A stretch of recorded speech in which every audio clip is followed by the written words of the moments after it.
బాజిరెడ్డి బోధనకి స్వాగతం సుస్వాగతం. Press club ఆధ్వర్యంలో ప్రతి ఎలక్షన్లో క్యాండిడేట్లను పరిచయం చేయడం, అదే దాంతోపాటు జర్నలిస్టు ఆల్రెడీ ఫీల్డ్లో ఉంటారు కాబట్టి ఎక్కడైనా సమస్యలున్నా ఏమున్నా జనాల కంటే ఎక్కువ తెలుస్తుంది. మిగిలిన టైంలో క్యాండిడేట్లు అక్కడికి పిలుస్తారని లీడర్లు మిడిల్ ప్రెస్ అంటే మా దగ్గరికి పిలవడం అన్న ఒక సాంప్రదాయాన్ని పోయిన అసెంబ్లీ ఎన్నికల్లో మేము ప్రారంభించడం జరిగిందన్న. ఈసారి కూడా దాన్ని కొనసాగిస్తూ భవిష్యత్ తరాలకు మేమున్నా ఇంకోళ్ళున్నా ఎవరున్నా ఈ సాంప్రదాయాన్ని కొనసాగిస్తూ అన్ని పార్టీలను సమానంగా చూడాలన్న ఒక ఉద్దేశంతో ఈ మిడిల్ ప్రెస్ కార్యక్రమాన్ని నిర్వహించడం జరుగుతుంది. ఈసారి 2019లో జరిగిన అసెంబ్లీ ఎన్నికల్లోనూ 3 క్యాండిడేట్లతో అర్బన్లో ప్రారంభించడం జరిగింది. ఈసారి సేమ్ పార్లమెంట్లో కూడా 3 క్యాండిడేట్లతో మిడిల్ ప్రెస్ కార్యక్రమాన్ని నిర్వహించాలనే ఉద్దేశము. అందులో భాగంగా ఈ కార్యక్రమాన్ని నిర్వహించడం జరుగుతుంది.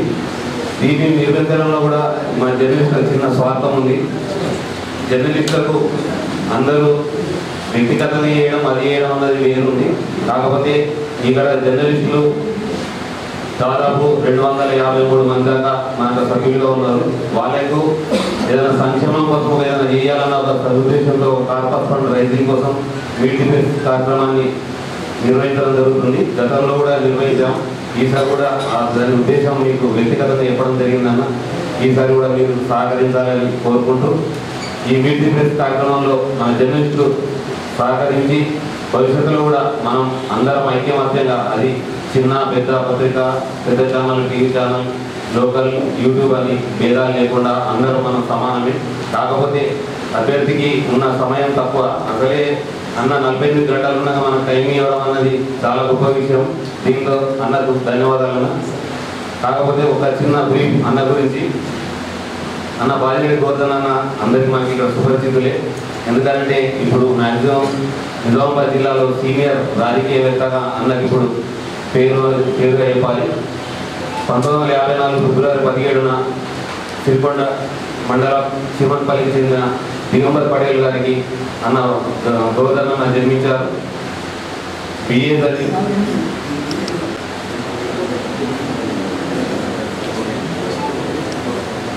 అన్నగారు వాళ్ళ అమ్మమ్మ గారి ఇంట్లో దేశాయిపేట విలేజ్ మేడిపల్లి మండలంలో జన్మించారు. కాకపోతే అన్నది సొంతూరు చిమన్పల్లి. అన్నది అక్కడ రాజకీయ ప్రస్థానం కూడా అక్కడి నుంచి ప్రారంభమైంది. ముందుగా పోలీస్ పటేల్ అంటే మ్యాక్సిమం నా ఏజ్ కాకపోయినా ఇంకో చాలా మంది కూడా పోలీస్ పటేల్ అంటే ఎవరో తెలియదు. అన్న ఫస్ట్ పోలీస్ పటేల్గా ప్రారంభించి సర్పంచ్గా, ఎంపీటీసీగా, స్టేట్ ఫైనాన్స్ కార్పొరేషన్ డైరెక్టర్గా, ఎంపీపీగా స్వతంత్ర 2 సార్లు పనిచేసిన ఏకైక వ్యక్తి. అదేవిధంగా అప్పట్లో అన్న టైగర్గా నిజామాబాద్ జిల్లాలో ఈ పేరు ఎవరికి లేదు. అందరు పెట్టుకోవడం తప్పించి టైగర్ గోవర్ధన్ అన్నని ఒక ముద్దు పేరును సంపాదించిన అన్న నిజామాబాద్ జిల్లాలో అర్థమైన రికార్డు ఏంటంటే అన్న 3 ప్రాంతాల్లో ఎమ్మెల్యేగా గెలిచిన ఏకైక వ్యక్తి. ఇంతవరకు ఎవరు కూడా సాధ్యం కాలేదు, సాధ్యం కూడా కాదు కూడా భవిష్యత్తులో. అన్న అటువంటి రాజకీయ దురంధరులు అని చెప్పాలి. ఈసారి ఎంపీగా అన్న ఫస్ట్ టైం రాజకీయాల్లో తన లక్ను ఖచ్చితంగా ఢిల్లీ గద్దెని ఎక్కాలన్న ఒక ఉద్దేశంతో ఇటువంటి క్లిష్ట పరిస్థితుల్లో కూడా ఎంపీగా పోటీ చేస్తుండ్రు. ఆయన అన్నకు మనం సహకరించాలని ఈ కార్యక్రమాన్ని నిర్వహిస్తున్నాం. దీనికి మీడియా మిత్రులందరూ సహకరించాలి. దయచేసి ఒక్కొక్కరు ఒకటే క్వశ్చన్ మళ్ళీ రిపీట్ చేయొద్దన్నది మనవి. తక్కువ టైం ఉంది. అన్న కూడా మళ్ళీ వేరే ప్రోగ్రాంలు ఉన్నాయి. మనకి ఇచ్చిన తక్కువ సమయం కాబట్టి అందరు మిత్రులు సహకరించాలని కోరుకుంటూ థ్యాంక్ యూ.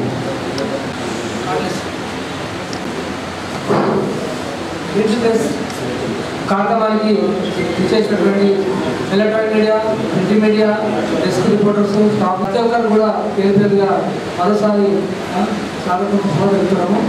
ముందుగా ఈ ప్రింట్ టెస్ట్లో క్వశ్చన్ అడగాల్సిన వారు చెప్తే వాళ్ళకి మైక్ పంపిస్తాము. వాళ్ళు క్వశ్చన్ ఒక్కసారి మాత్రమే, ఒక క్వశ్చన్ మాత్రమే రిపీట్ కాకుండా అడిగితే దయచేసి మిగతా వాళ్ళకు కూడా అవకాశం వస్తుంది. టైం త్వరగా ముగించుకునే అవకాశం ఉంది. ప్రకటిస్తూ ఉన్న ప్రతి మండలం పైన ప్రతి మున్సిపాలిటీని సందర్శించాను నేను, నగర పరిస్థితులను సందర్శించాను నేను. మీరన్నట్టు అంత విధేయం లేదు. జనరల్ ప్రజల్లో ఎట్లా ఉందంటే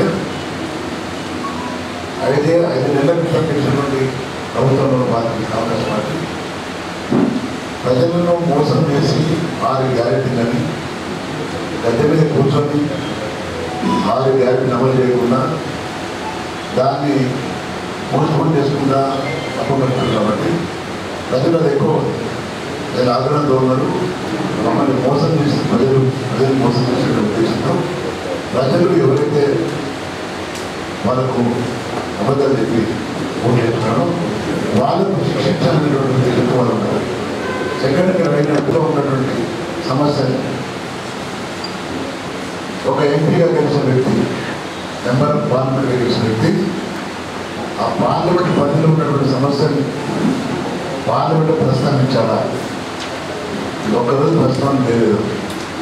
నిజామాబాద్ విషయంలో కానీ, జగిత్యాల విషయంలో కానీ, కోర్టుల విషయంలో కానీ, ఇతర ప్రాంతాల విషయాలలో ఒక్కరోజు కూడా పార్లమెంట్లో ప్రస్తావించిన వ్యక్తి. రెండవది, ఎన్నికల ముందు ఏదో హామీలు ఇచ్చడం, అడ్డమైన హామీలు ఇచ్చడం.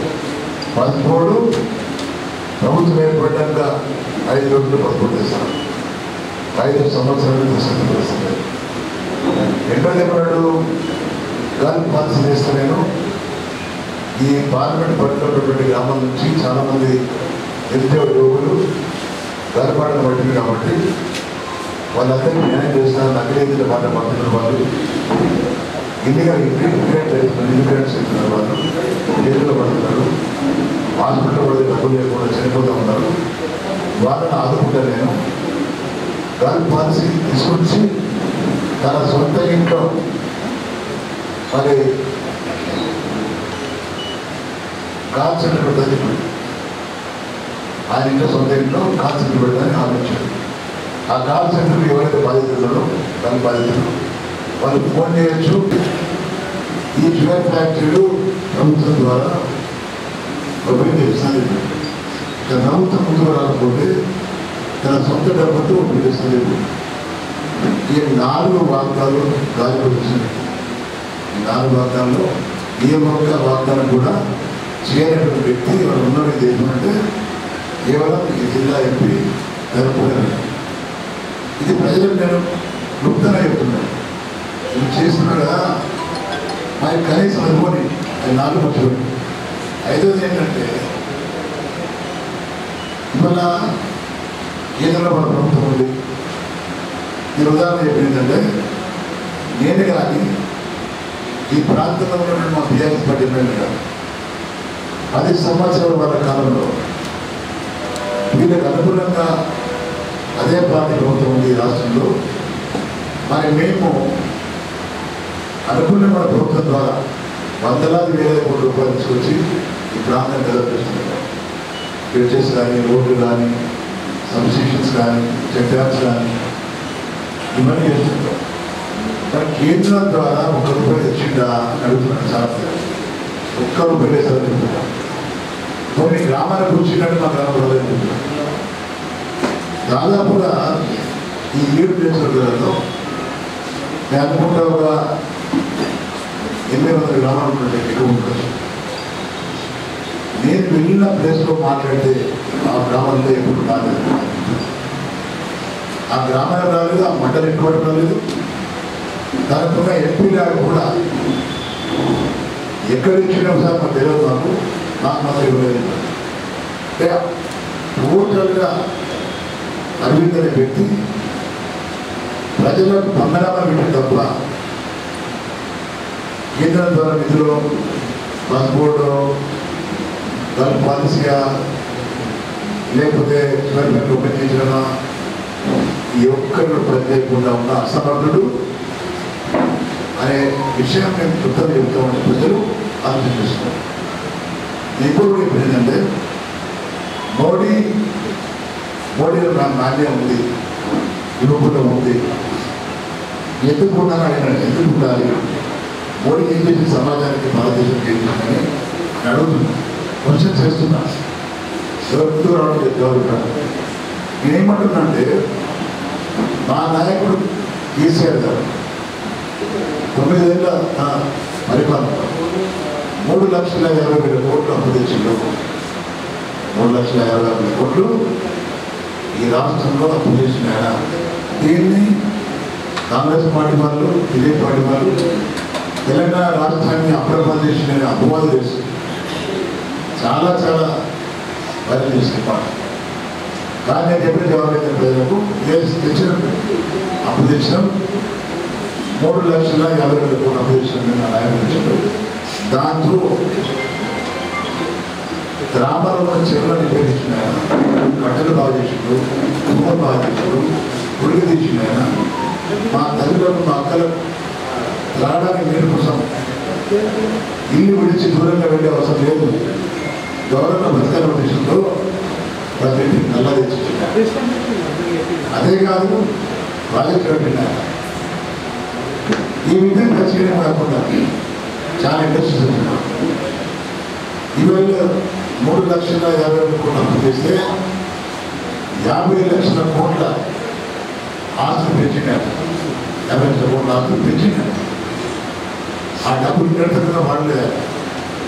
మరి అదే నేను మోడీ గారు అడుగుతున్నాను. మీరు ప్రభుత్వం రాకముందు ఇచ్చిన హామీ ఏంటంటే ఫారిన్ కంట్రీస్లో మన భారతదేశంలో తెలంగాణ డబ్బులు బ్లాక్ మనీ తీసుకెళ్ళాను. ఈ దేశంలో డబ్బులు చాలా ఉంది, దాన్ని వెనక్కి తీసుకెళ్ళాను. తీసి మా ప్రభుత్వం రాగానే మా ప్రభుత్వంలో ఉండి ఈ దేశంలో ప్రతి పేదవాడికి అకౌంట్లో 10 లక్షల రూపాయలు జమ చేస్తాను చెప్పారు. రెండో విషయం ఏం చెప్పినట్టే ప్రతి ఏటా 2 కోట్ల నోట్లకు ఉద్యోగాలు ఇస్తాను చెప్పినారు. ఈ 2 కోట్లు చేసిందా అంటే ఏం లేదు. తర్వాత ఆయన చేసినప్పుడు 10 ఏళ్ళ కాలంలో చేసినప్పుడు అంతకుముందు నాకు 56 లక్షల కోట్లు మాత్రమే ఉండేది దేశంలో. ఈయన వచ్చిన 10 ఏళ్ల కాలంలో 100 లక్షల కోట్లు అప్పు చేసి 100 లక్షల కోట్లు 100 లక్షల కోట్లు అప్పు చేయడం కదా. ఎయిర్పోర్ట్ అమ్మేసిండు, ఓడరేవులు అమ్మేసిండు, ఎల్ఐసి అమ్మేసిండు, ఇండస్ట్రీస్ అమ్మేసిండు, చాలా అమ్మేసినారు. మరి దానికి వచ్చిన ఆదాయం ఏమైంది? దానికి వచ్చిన డబ్బులు ఏమైంది?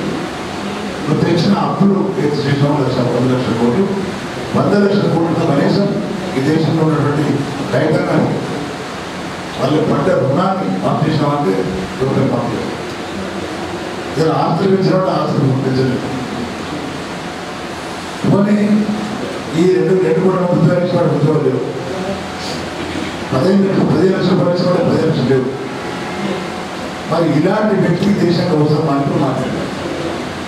ఎవరైనా బీజేపీ వాళ్ళకుంటే మోడీ ప్రేమికుంటే వాళ్ళ మోడీ లెక్కించేవాళ్ళు. నా ముందు నేను మాట్లాడతాను. ఏ ఉపాయం ఉంటున్నారు ఈ గ్రామాలు అయితే భారతీయ జనతా పార్టీ ఓట్లు ఎక్కువ లేవు. ఆ గ్రామాన్ని వెళ్ళి ప్రసంగించండి. ఇంకోటి చెప్పిందంటే గ్రామీణ ప్రాంతంలో కానీ పట్టణ ప్రాంతంలో కానీ అన్నీ ఒకటే చెప్తున్నాను. ఇదే ఫస్ట్ అంటే ఓవరాల్గా భారతీయ జనతా పార్టీ ఈ దేశాన్ని మోసం చేస్తుంది. ఎవరైతే ప్రశ్నిస్తున్నారో అపోజిషన్ పార్టీ వాళ్ళు ఇది తెప్పించి అది సిబిఐ తెప్పించి కోటా తెప్పించి జైలు వేసి పంపుతుంది తప్ప దేశం చేసేది అడ్మిషన్ ప్రతి గ్రామం తిరిగినా కొంతమంది అన్న మాట్లాడాలన్నా నలుగురు ఓటు తగ్గినా పెరిగినా ఖండనే ఉందని పెట్టిన. అదేవిధంగా రాజకీయాలు చెప్పిన అప్పుడు రాజకీయాలు రాకుండా పెట్టాలని దయచేసి నేను రామని పూజిస్తాను, సీతామాతని పూజిస్తాను, లక్ష్మణుని పూజిస్తాను, ఆంజనేయ స్వామిని పూజిస్తాను, పరమ భక్తుడు నేను ప్రతిరోజు 6 గంటలకు పూజ చేస్తున్నాను. ఒక్కరోజు టెంపుల్ పోయలేదు, ఒకరోజు టెంపుల్ మొక్కేది లేదు. హిందుత్వం అంటూ ముస్లింల వైద్యాలంటూ పాకిస్తాన్ అంటూ ఇతర ప్రాంతాల ముఖ్యమంత్రులు పెడుతూ ఇతర రాజకీయాలను ఆహ్వానిస్తూ అడ్డగోలు మాటలు ముక్కలాగా మాట్లాడు మురడి 5 సంవత్సరాలు టైం వేస్ట్ చేసి తప్ప ఆ వ్యక్తి వల్ల ఈ జిల్లా కొరిగి లేదు. ఎంత తీవ్రంగా కనిపిస్తుంది.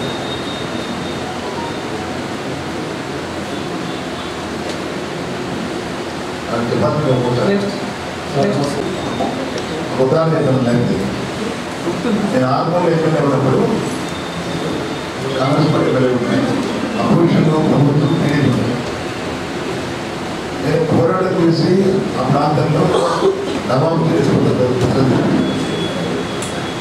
ఇద్దరు కూడా రోడ్డు చేశాను, గ్రామాల్లో రోడ్డు వేసాను, చెరువులు భావించాను. ఎగ్జాంపుల్ ఏంటంటే నాకు రాష్ట్రం అధికారం లేకపోవచ్చు, కేంద్రంలో అధికారం లేకపోవచ్చు, కానీ జిల్లాలో ఈ పార్లమెంటరీ నియోజకవర్గంలో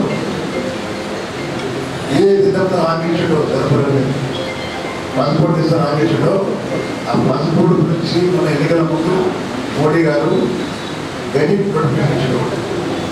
ఆ గెజిట్ నోటిఫికేషన్ చాలా నేను గెలిస్తే తప్పకుండా గెజిట్ నోటిఫికేషన్ ప్రస్తావిస్తాను మాట్లాడుకో.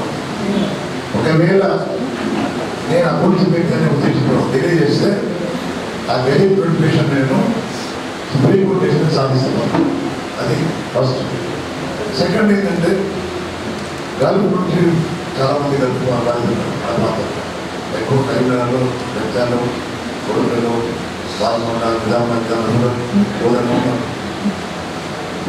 ఈ ప్రాంతం నుంచి గల్ఫ్ నకిలీ ఏజెంట్ల బాధ్యత మోసం పోయి చేయడం మొదలవ్వాలి. అరవింద్ చెప్పిలో గల్ఫ్ పాలసీ గురించి నేను ఒక్కరు సాధించా. నేను నాకు భారతదేశంలో చాలా చెప్పారు, వారి ప్రాంతాలు గడిపారు. వాళ్ళని కూడా కట్టుకొని అందరూ కలిసి మరి డిమాండ్ చేస్తాం, గల్ఫ్ పాలసీ కావాలని తప్పకుండా కావాలని. ఆ డిమాండ్ తప్పకుండా నెరవేరుతాం. ఎందుకంటే దానిలో అన్ని పాటలు అయిపోయి ఉండొచ్చు, అన్ని పాటలు అయిపోయి కాబట్టి తప్పకుండా ఏ ప్రభుత్వం ఉన్నా కలవచ్చాల్సిందే గల్ఫ్ పాలసీ తీసుకురావాల్సింది. ఇవన్నీ ఉన్నాయి. రెండవది ఏంటంటే ఈ ప్రాంతంలో చాలామంది చేతి కాకుంటున్నారు, పేదవాళ్ళు చాలామంది వృత్తి లేక ఇబ్బందులు ఉన్నారు.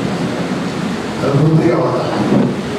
ఏదైతే వరంగల్లో మెగా టెక్స్టైల్ పార్క్ ఉందో అంత మెగా టెక్స్టైల్ పార్క్ అని కాకుండా కనీసం టెక్స్టైల్ పార్క్ అన్నా ఈ ప్రాంతంలో పెట్టమని నేను పార్లమెంట్లో ప్రవేశపెట్టాలని డిమాండ్ చేస్తున్నాను.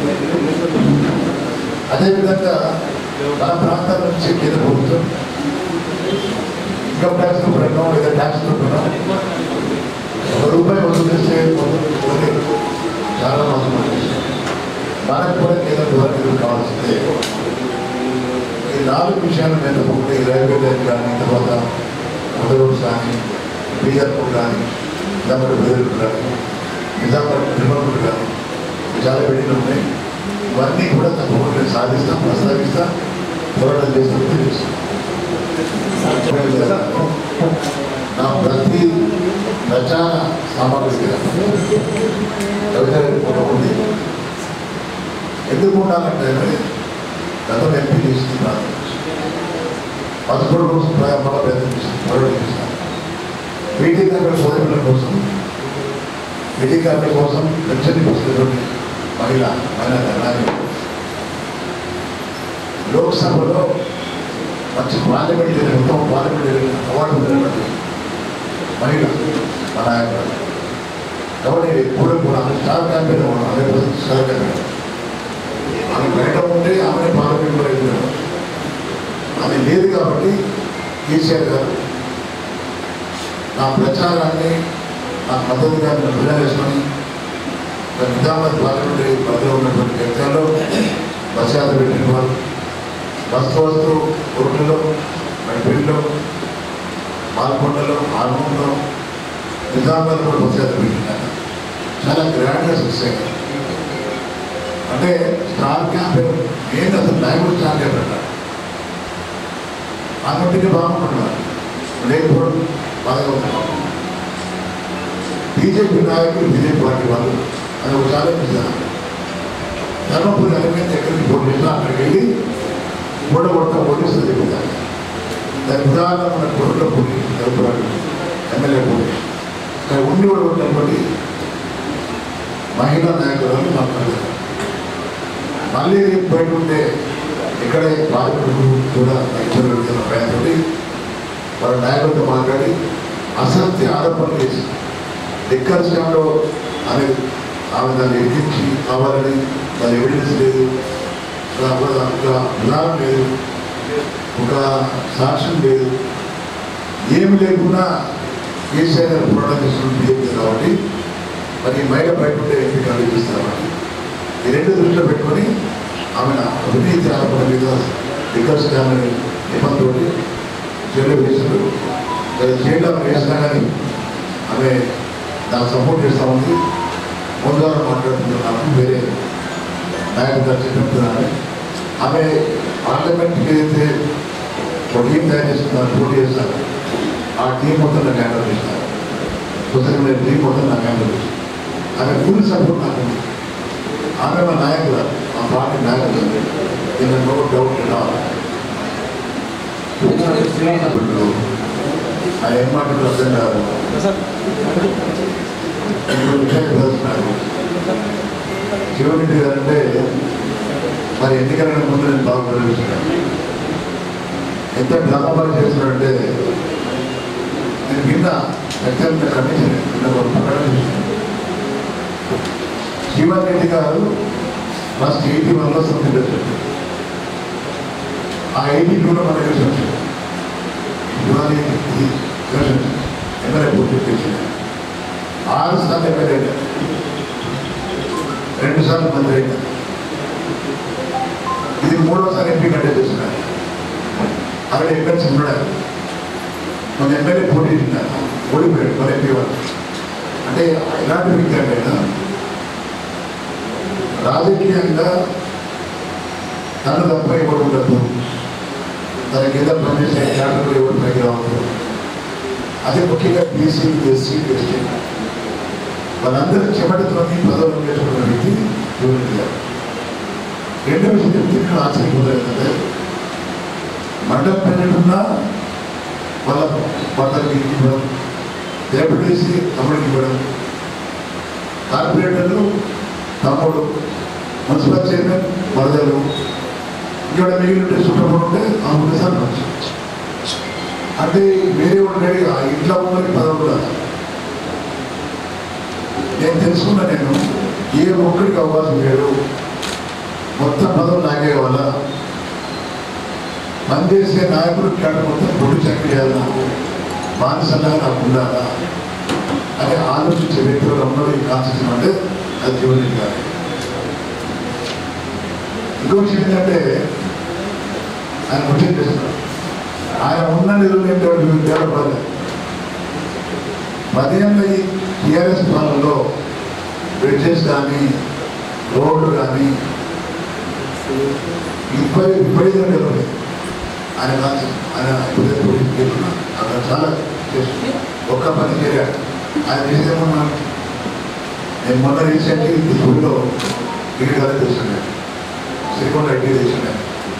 అదేవిధంగా మరి నేను కానీ ఇప్పుడు ఆమె చిన్నపైన పార్టీ నాయకుడు వచ్చి కాంగ్రెస్ పార్టీ పోటీ రెండో తెలిసిన నిన్నలో జరగకుండా ప్రియాంక గాంధీ కాంగ్రెస్ పార్టీ జాతీయ నాయకుడు వచ్చేమన్నది ఎంఐఎం పార్టీ నాయకుడిని అసదుద్దీన్ వయసు ఏమన్నది. అసదుద్దీన్ ప్రవేశించాక బీజేపీ ఏజెంట్ ఎంఐఎం కూడా ఆలోచించుకోవాలి కదా, ఎవరు సపోర్ట్ ఆయన స్వయంగా చెప్పినారు. ఎంఐఎం పార్టీ వాళ్ళు, ఎంఐఎం పార్టీ నాయకులు బీజేపీకి ఏజెంట్గా చెప్పినారు. దాన్ని బట్టి మన వాళ్ళంటే మనకి వదిలేస్తున్నాను. నేను అనుకుంటున్నాను, నేను ఎంఐఎం పార్టీ కార్పొరేటర్ కానీ ఎంఐఎం పార్టీ మన కార్యకర్త డెఫినెట్గా మా పార్టీ సపోర్ట్ చేస్తాను భావిస్తాం. మనకి మాట్లాడుతున్నాం, మోడీ మాట్లాడుతున్నాం, తర్వాత అమిత్ షా మాట్లాడుతున్నాం. ఒక పక్కనేమో ప్రైవేట్ చేస్తున్నాం. ప్రైవేట్ చేస్తే కన్నా రిజర్వేషన్స్ ఉంటాయి. రాసేది కూడా చెప్తుంది, రిజర్వేషన్స్ మోడీ వస్తే గ్యారెంటీగా కాదు. నేను ఉద్యోగం రాజకీయంలో చేస్తున్న వ్యక్తులకు రిజర్వేషన్స్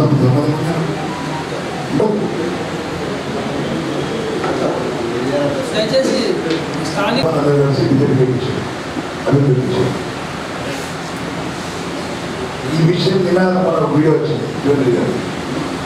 మా స్నేహితులు కూడా చెప్పి మాట్లాడే విధంగా చెప్తున్నాను. అందుకని మరి ఏంటంటే ఇవ్వడం కూడా నేను ఉంటాను, మధ్య చేయాల్సి ఉంటుంది ఆలోచిస్తూ ఉంటాను. కాబట్టి వాళ్ళు మాట్లాడేది మాట్లాడకుండా మాట్లాడేది వాళ్ళ మీద స్నేహితులు టీఆర్ఎస్ పడిన స్నేహితులు బీజేపీ కాంగ్రెస్ ఇద్దరు ఒకరికొకరు ఇద్దరు స్నేహితులు వాళ్ళు నువ్వన్నా గెలువు నేను గెలవాలా టీఆర్ఎస్ పార్టీ మాత్రం గెలవద్దని ఒక ఉద్దేశం కాబట్టి ఆ మాత్రం కూతురు జైలేసిన తర్వాత కూడా ఇంకా టీఆర్ఎస్ బీజేపీ కలిసి మాట్లాడుతున్నారు అది చాలా అన్యాయం. ఇవాళ ప్రజలు గమనిస్తున్నారు. బీజేపీ కానీ కాంగ్రెస్ పార్టీ కానీ ప్రజలను మోసం చేసి వాళ్ళు పరిపాలన చేస్తున్న వాళ్ళు మా కేసీఆర్ పరిపాలన ఉన్నప్పుడే అన్ని సౌకర్యాలు దొరికిన మాకు అందరికీ కావాలని చూసినాను. సంక్షేమ బలాలు అందించారు. ఈ రాష్ట్రాన్ని దేశంలో నంబర్ వన్ చేసినారా వాళ్ళు చూడటం మాటలని కొత్త వాగ్దానం కానీ మేము మోసపోయినామో మరొకటి మోసపోమని ప్రజలు అనుకుంటున్నారు. ప్రజలు ఈ 13 నాడు వచ్చే ఎలక్షన్లో ఇద్దరికి చూపెడతారు. మన కర్నూలు రాసి వంద పెడితే కూడా మీరు చూస్తారు. మీరే బాధితులు కూడా అనే వ్యక్తి కాదు మా పార్టీ మా నాయకుడు. మరి మా నాయకుడు కూడా ఓడిపోయినాడని మోసం మాటలతో ఓడిపోయినా కానీ మరి మన రాష్ట్రం ఏ రూపాయలవుతుంది. పోయిన సంవత్సరం ఇంత వర్షాలు పడ్డా 10 వర్షాలు పడ్డా మరి ఈరోజు ఒకరి విధానం పూర్తిగా ఇంటికి వెళ్ళి బోర్లు వేసుకుంటున్నారు. తాడా నీళ్ళు పడైపోయి కరెంటు పోతలు ఉన్నాయి. ఇచ్చిన వాగ్దానం అమలు చేస్తలేదు అనే ఉద్దేశంతో ప్రజలకు మద్దతుగా బస్ యాత్ర పెట్టుకున్నారు. బస్ యాత్ర చూస్తుంది వాళ్ళ స్పందన చూస్తున్నారు. రేవంత్ రెడ్డి బస్ యాత్ర పెట్టడం చూసేది. అదేవిధంగా బీజేపీ పరిపడిన బస్ యాత్రని సమావేశంలో చూసేది. అమిత్ షా వచ్చినా మోడీ వచ్చినా పెద్ద స్పందన లేదు. రేవంత్ రెడ్డి వస్తే నిన్న ఆర్మూర్లో విడిపెట్టారు. ప్రజలు లేక 57 మినిట్స్ కారణం కూర్చున్నారు. ప్రజలు లేక ప్రజలు వస్తే స్పందన మాకు బాగుంది. ఎప్పుడైనా చెప్తున్నా ఈ రాష్ట్రంలో తెలంగాణ రాష్ట్రంలో 17 స్థానాలలో 10 నుంచి 12 స్థానాలు మేము టీఆర్ఎస్ పార్టీ ఎంపీగా గెలవబోతున్నాము. గట్టిగా నమ్మకం చెప్తున్నా దాన్ని నేర్పడుతున్నాను. ఎన్ని స్కీములు ప్రతి మహిళ చుట్టూ తిరుగుతాం. అవన్నీ మహిళలకు చెప్తున్నాం. ఆదుకుంటున్నది ఈ రకంగా ఆదుకుంటున్నాం. వేరే ఏ పార్టీ ఆదుకోదు. ఫ్యూచర్లో మళ్ళీ అసెంబ్లీ ఎన్నికలు వచ్చిన మా ప్రభుత్వం గెలిస్తే డెఫినెట్గా వాళ్ళకు మంచి ప్రాముఖ్యత ఇస్తాం. మేము అదనంగా ఏం చేయాలని ఆలోచిస్తాం. అది విషయం కనిపిస్తుంది. ఆయన ఇండిపెండెంట్ డైరెక్ట్ కనిపిస్తుంది. ఒక కంట్రీ వాళ్ళు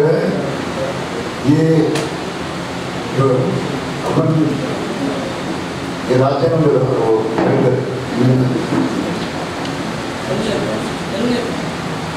कॉन्स्टिट्यूशन ऑफ इंडिया जो थे वो कॉन्स्टिट्यूशन को फॉलो करने के वास्ते नया जो है different types of countries India को आके ये कॉन्स्टिट्यूशन पढ़ के स्टडी करके ये कॉन्स्टिट्यूशन जो है अदर कंट्री में अमल करें.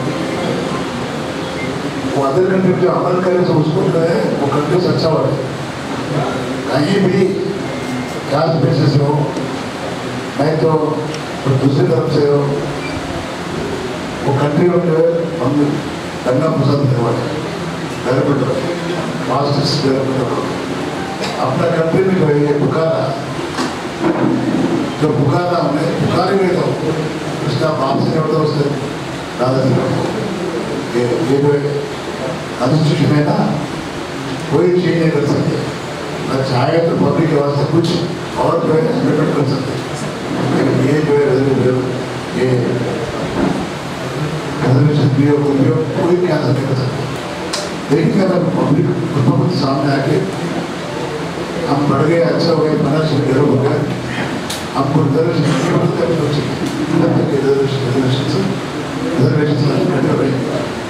ये जो धर्मपुरा जो पुकार है उसका दिमाग में जो आया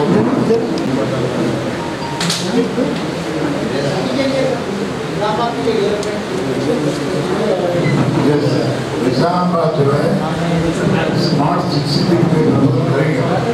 निजामाबाद टीआरएस गवर्नमेंट के जरिए फंड्स आए, फंड्स ऐसे डेवलपमेंट करें और भी पॉपुलेशन बढ़ रहा है उदाहरण में, तो पॉपुलेशन बढ़ने से शहरी हो रहे बराबर सेंट्रल गवर्नमेंट से स्मार्ट सिटी लेकर उसमें पूरी कोशिश వచ్చి మైనారిటీ ఓట్లు దండుకుని ప్రతినిధిస్తున్నాం. మైనారిటీ ఓట్లు ఏమనుకుంటున్నారు అంటే అది మా ఓటు బ్యాంక్ అనుకుంటున్నాం. ఓటు బ్యాంక్ వాడుకుంటారు తప్ప వారికి ఏం చేయలేము. నేను చాలాసార్లు ఖండించిన విషయాన్ని నేను గెలిస్తే బీజేపీతో ఉంటాను. మేము సెక్యులర్ పార్టీ అది సెక్యులర్ లీడర్ వాళ్ళతో కొట్లాడతాం. రెండో ఏంటంటే टीआरएस पार्टी कांग्रेस पार्टी वाले कांग्रेस पार्टी जो है आज थर्ड रैंक में हो. अगर थर्ड रैंक में कांग्रेस पार्टी मुस्लिम से सपोर्ट करे, मुस्लिम सपोर्ट डाले, डेफिनेटली जो है बीजेपी दोनों का जो वोटर खराब हो जाएगा. अगर मैं फर्स्ट में हूँ, सोच समझ कर मैं सेक्युलर आदमी हूँ, सेक्युलर पार्टी लीडर है हमारा. 10 साल के उनके हुकूमत में किसी ऐसा हुकूमत है एक बार भी एक दिन भी गंगा प्रसाद नहीं हुआ.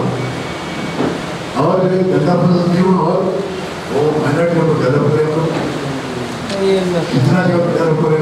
मैं कह रहा हूँ यूनाइटेड आंध्र प्रदेश में माइनॉरिटी का बजट सिर्फ 5 था.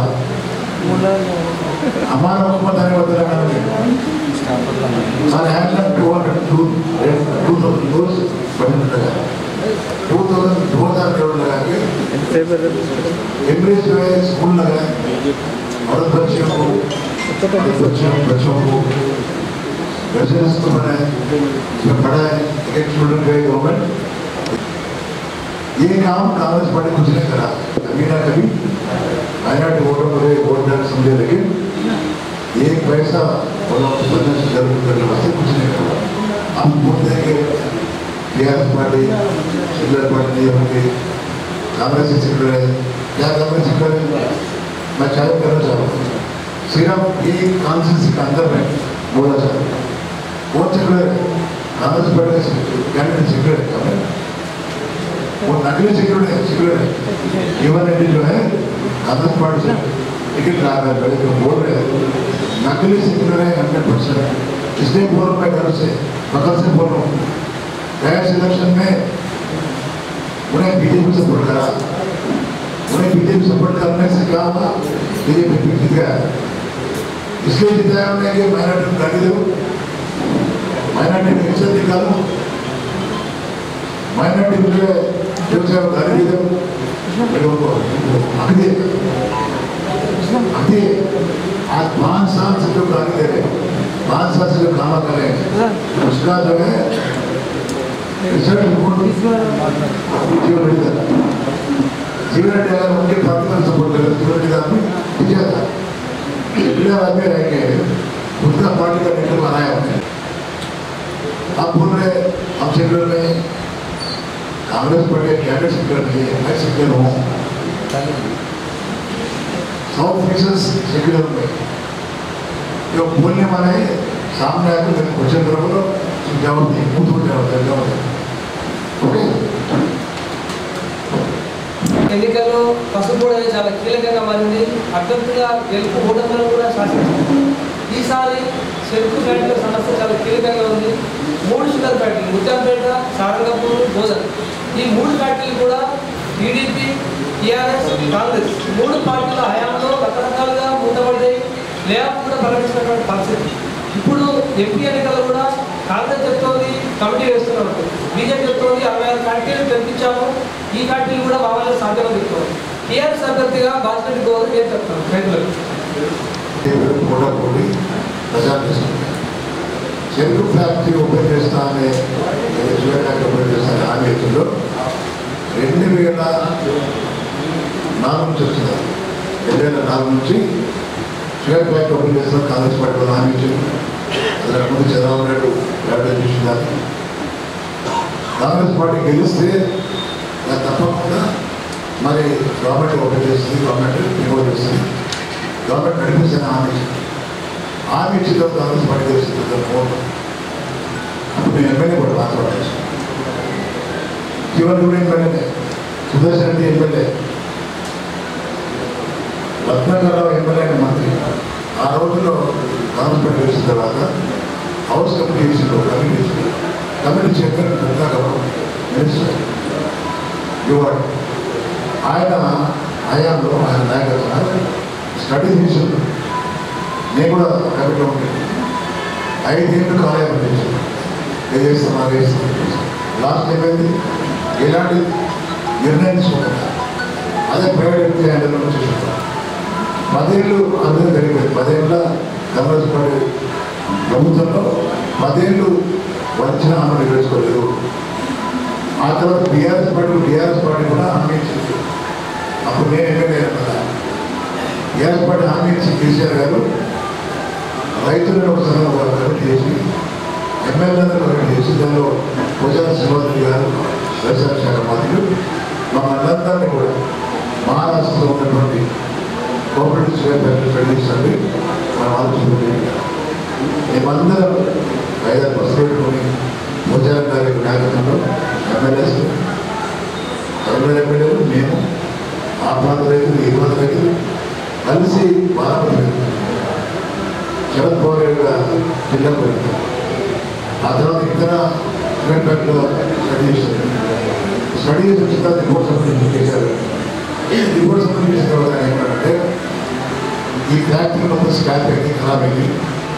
ఈ ఫ్యాక్టరీ మొత్తం నేను ఆర్గనైజ్ చేస్తాను, కొత్త ఫ్యాక్టరీ తయారు చేస్తాను. నేను చేసి 400 కోట్ల 300 కోట్ల ఖర్చు పెట్టాను గవర్నమెంట్ ద్వారా. రైతులు సొసైటీ ఫామ్ చేసుకొని నేను నడిపిస్తున్నట్టు ఫ్రీగా ఇస్తాను. కూడా ఈ మాట పదే చెప్తున్నాను, ఫ్రీగా ఇస్తాను. 400 కోట్లు పెట్టే అవసరం లేదు. నేను 400 కోట్లు 300 కోట్లు ఖర్చు పెట్టి బాగా చేస్తాను, మోడర్నైజ్ చేస్తాను, రివైవ్ చేస్తాను. సొసైటీ ఫామ్ చేసుకోలేదు.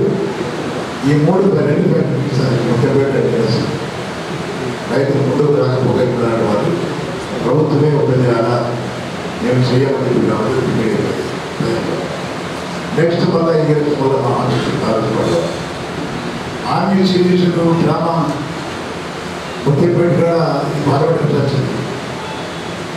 పార్లమెంట్ ఎలక్షన్లో ఓట్లు కూడా ఇదే జీవన్ రెడ్డి గారు మరియు చంద్రబాబు గారు ఇద్దరు వెళ్ళి ముఖ్యపెట్టి ఫిజికల్ ఫ్యాక్టరీ ప్రదర్శన చేస్తున్నారు. ప్రదర్శన చేయడం కాదు, ఆ రాత్రులకు 4 బ్యాంకు ధరలు తీసుకున్నాడు.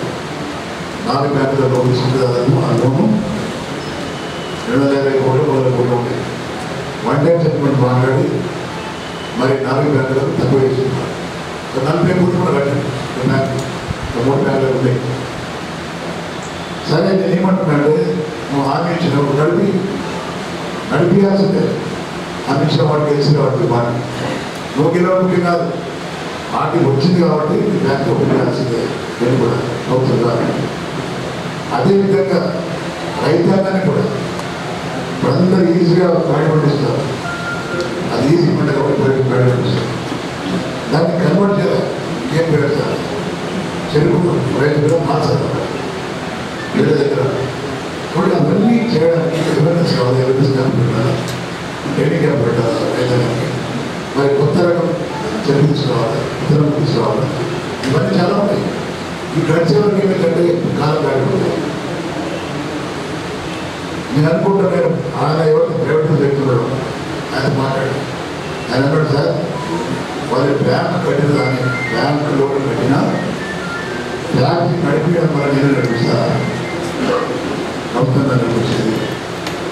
నేను కూడా చాలా రాసి చెప్పినా ఈ రాజకీయ నాశనం మా ఆస్తులు అమ్ముకోవడం.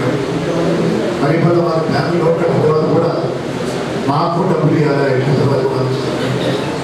వాళ్ళు నచ్చకపోతే కోరుకోవాలి, మన బిల్డింగ్ ఉంటుంది. ఇవన్నీ దేని కదిలించినట్టు ఏమైనా మాకు సంబంధం లేదు, వీళ్ళకి సంబంధం లేదు. హామీషన్ కాబట్టి మనం చేయాల్సిందే, ప్రభుత్వం నడిపించాల్సిందే. ఇది మన బాధ్యత. నెక్స్ట్ గుండా పేరు ల్యాండ్ విషయం కాదు, ల్యాండ్ విషయం సర్వే చేసింది. కానీ 10 ఎకరాలు ల్యాండ్ ఉంటుంది.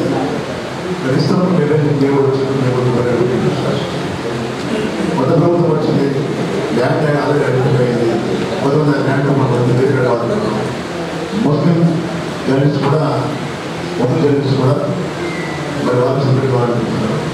సమస్య పరిష్కారం కోసం మీ తరపున నేను పోరాటం చేస్తాను. ల్యాండ్ అనేది ఉంది కాబట్టి ఆ ల్యాండ్ తొందరగా ఇప్పటికి మనం దాన్ని రిపోర్ట్ చేసి దాన్ని ఇంటికి కూడా పోతే సహకరిస్తాను.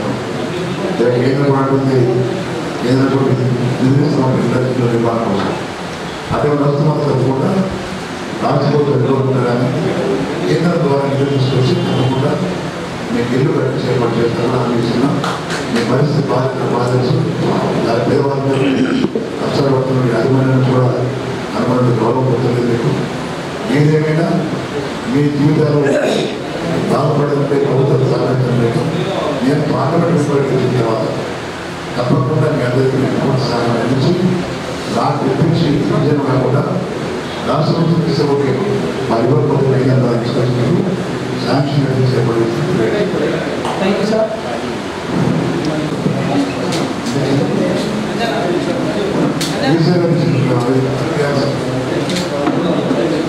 నాకు గవర్నమెంట్ ఈ ప్రభుత్వం పోయి గ్యారెంటీగా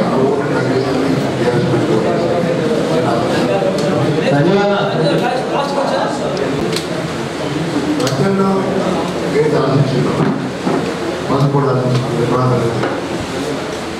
గల్ఫ్ బాధితులు ఆలోచించింది గల్ఫ్ బాధితులు ఆలోచించారు. అదేవిధంగా మరి చాలామంది యువకులు అన్ఎంప్లాయిడ్గా ఉంటారు.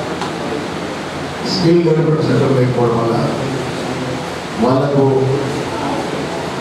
స్కిల్ డెవలప్మెంట్ చేసుకోలేక చాలామంది స్కిల్ ఏదైతే గల్ఫ్ ప్రాంతానికి వెళ్ళి మరి వృత్తి నైపుణ్యత లేకపోవడం వల్ల చాలా ఇబ్బంది పడుతున్నారు. మరి గతంలో అభివృద్ధి వీళ్ళు మరి స్కిల్ డెవలప్మెంట్ సెంటర్ పెట్టి పూర్తిగా యువకుల నిష్పత్తి ట్రైనింగ్ చేసి అదనంగా ఇతర చర్యలు చేసినప్పుడు అవి ఒట్టి మాటలు అవి నేను ఆలోచిస్తున్నాను. డెఫినెట్గా సెంట్రల్ గవర్నమెంట్ ద్వారా స్కిల్ డెవలప్మెంట్ సెంటర్గా ఐటీఐలు మార్చే పరిస్థితి ఐటీఐను స్కిల్ డెవలప్మెంట్ సెంటర్ చేసి దాని ద్వారా ఎక్కువ మంది యువకులకు ట్రైనింగ్ ఇచ్చి వాళ్ళందరికీ కూడా స్వయం ఉపాధి